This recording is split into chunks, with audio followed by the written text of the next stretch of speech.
Away from the ABC presidential debate that is scheduled for September the 10th, which will be the first presidential debate between Kamala Harris and Donald Trump, likely probably the last. According to the New York Times, Harris debate prep is already underway. I guess that's why she doesn't have any time to ever address the media. ABC News announced the debate will take place in Philadelphia at the National Constitution Center. Here with reaction, co-host of The Five, Judge Jeanine Pirro. So no time for interviews, no time for gaggles, no time for press conferences. She did a very long speech that I'm sure she had no hand in writing today about price gauging. But she has plenty of time for debate prep. And Donald Trump did, 2 weeks in a row, 90-plus minute press conferences. How's she getting away with that? And what is that? What should that signal to the Trump campaign about debate prep? Well, a couple of things. Number one, what it signals is the fact that her team is not comfortable going out and having her answer questions on the fly. They're not comfortable with her doing anything other than reading a script, other than getting in front of an audience and reading, as she did today, Friday, with this economic policy thing that she talked about today.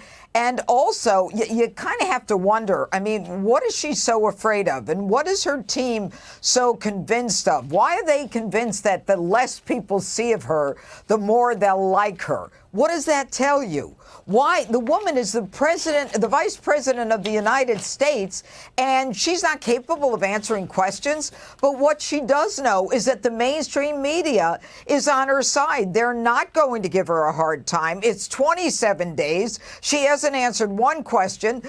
Former President Trump hears that she's going to give the speech on economic policy that we heard this afternoon. He gives one on Wednesday and one on Thursday, but neither of them scripted, and he goes out there and answers questions from the press.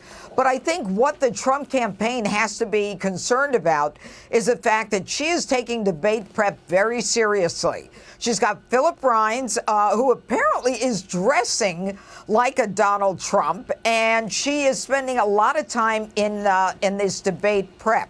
And she says, you know, the debate over how many debates is over so far, September 10th on ABC. But Donald Trump has a job that he's got to do, and that is compare how her policies are part of what Americans are experiencing right now.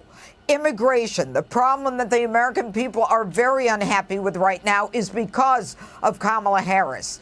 The economy and the problems that Americans have is because of Kamala Harris. She is a left-wing progressive, and it's up to former President Trump to make it very clear who this woman is, what she stands for. She can come out and say every day of the week, Sean, that she's a prosecutor and I prosecuted this and I prosecuted that. And by the way, Google's allowing her and a lot of the media to make up her own headlines. We saw that at the beginning of the week, and nobody's saying a word. She's just changing it, and everybody's like, okay, whatever. But she can say she's a prosecutor, but is she really? How is someone who's a prosecutor and has that in their DNA good with defunding police, good with reimagining police and moving the money elsewhere, good with no cash bail, good with letting criminals leave jail and not remain after they've been arrested time and time again? This is not a true prosecutor. This is a woman who supported the Minnesota Bail Fund. This is a woman who allows illegal immigrants into this country who are unvetted, who commit crimes, and believes in sanctuary cities. Look, Sean, Kamala Harris is the original progressive prosecutor before we even knew what a progressive prosecutor was, before we even knew about George Soros. This woman is the continuation of everything you don't like about the Biden-Harris administration right now. The heir apparent of Iger over at Disney, which runs ABC, huge Kamala Harris Democrat. This is the network where ABC News correspondent Rachel Scott had all the hostile questions. I think their chief political correspondent is Georgie Stephanopoulos. Why do I think that they're all going to be ganging up on Trump in that debate? And they're going to do everything. This will be their big campaign donation to her. And I'm not even sure if she'll ever do an interview, ever do a press conference. I mean, when does she get confronted with her own words on all of the positions you mentioned and more. Oh, you mean like in 2019 when she ran for president and she said on day one, the first day of her being president, she will secure the border. It's bad enough she said that, but then she's appointed, I don't care if you call her the border czar, the border honcho, whatever you want to call her. She's done nothing. She's said nothing. She's never mentioned the name of these crime victims who are victimized by the illegals who, but for her administration letting them in, would not be here to commit crimes. And what Donald Trump has to do is he has to make it very clear who she is, what she stands for, none of the name calling, nothing other than policy. It's not personality, it's policy. She can smile all she wants right there, and people can say, oh, look, she looks so nice. And, but that's not what is running this country. This is a socialist who is looking for price controls that we know don't work. We tried it. Venezuela tried it. Cuba tried it. I mean, this is something that is un-American. Her approach to law and order is un-American. Her approach to immigration is un-American. This is a woman who cannot stand up on anything that she's done in the past and say that it benefits the American people, because it does not. Will she get away with hiding between now and Election Day, or early voting starting in 32 days?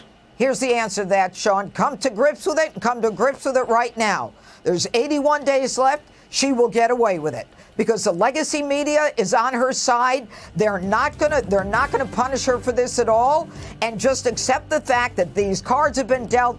This is what we've got to deal with. It's Donald Trump's to pull this thing over the hurdle. No one else. Assume they're all in it against him. And if you don't assume that, then you haven't been looking at the last 4 years. Well, or 8. As I pointed out in my monologue, people don't even know her radical positions. Like 70, 80%, high numbers of people have no idea about any of it. I put all of this, I have the Kamala files and the Tim Walz files on Hannity.com. People can download it, share it with their friends, their neighbors, their coworkers, strangers, and honestly deputize yourself and bypass this corrupt media. But, Judge, we love having you. I will look at